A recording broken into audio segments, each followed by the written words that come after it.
شیعہ اور سنی اسلام کے دو سب سے بڑے فرقے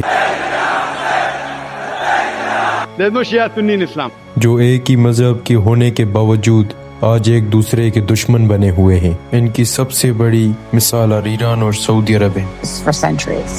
If they get one, we have to get one. While Iran's Ayatollah Khomeini has issued a warning to Saudi Arabia, both Tehran and Riyadh are formidable rivals. They have fought most wars in.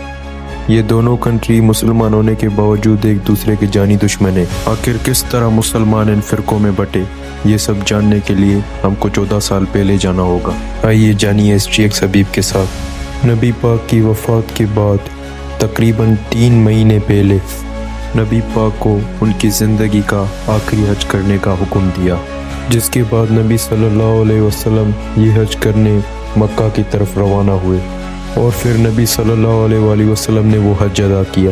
اس وقت نبی پاک صلی اللہ علیہ وآلہ وسلم ایک سفر کے دوران ایک جگہ پر رکے جس کا نام غدیر خون تھا۔ یہ ایک ایسی جگہ تھی جہاں سے مختلف راستے نکلتے تھے، یعنی کہ مسافر اب ایسی جگہ پر پہنچ چکے تھے جہاں پر ان کے راستے الگ ہونے والے ہیں۔ تو نبی صلی اللہ علیہ وآلہ وسلم نے اپنے صحابہ کو حکم دیا کہ میرے لیے ایک ممبر تیار کرو۔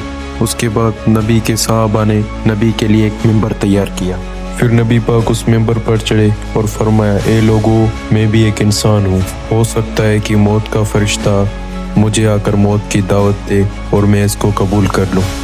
اے لوگو، میں 2 باری چیز چھوڑ کر جا رہا ہوں، ایک قرآن اور دوسرے میرے اہل بیت، اور قرآن کو تھام کے رکھنا، اور میں تمہیں اللہ کا خوف دلاتا ہوں کہ میری اہل بیت سے غداری نہیں کرنا۔ پھر رسول اللہ نے علی علیہ السلام کو ممبر پر بلایا اور بولا، من کنتم مولا علی مولا، جس کا میں مولا ہوں اس کا حضرت علی مولا ہے۔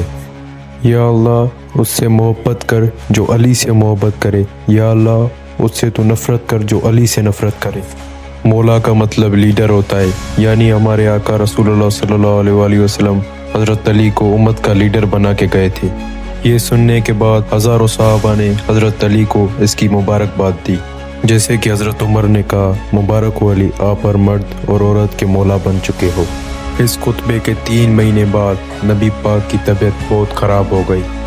آپ صلی اللہ علیہ وآلہ وسلم جان گئے تھے کہ اب ان کی وفات کا وقت قریب ہے، جس کے بعد صلی اللہ علیہ وآلہ وسلم نے اپنے صحابہ کو کہا، مجھے کاغذ اور قلم لا کے دو کہ میں تمہیں ایک وصیت لکھ دوں، اس پر عمل کرنا اور تم کبھی بھی گمراہ نہیں ہوں گے۔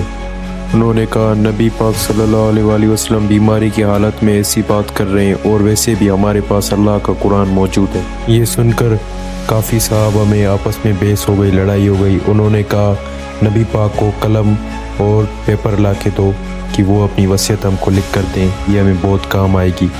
اور کچھ صحابہ نے نبی پاک کے بارے میں کچھ غلط الفاظ استعمال کیے۔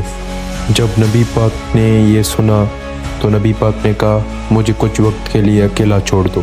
آگے کی کہانی ہم نیکسٹ ویڈیو میں کنٹینیو کریں گے۔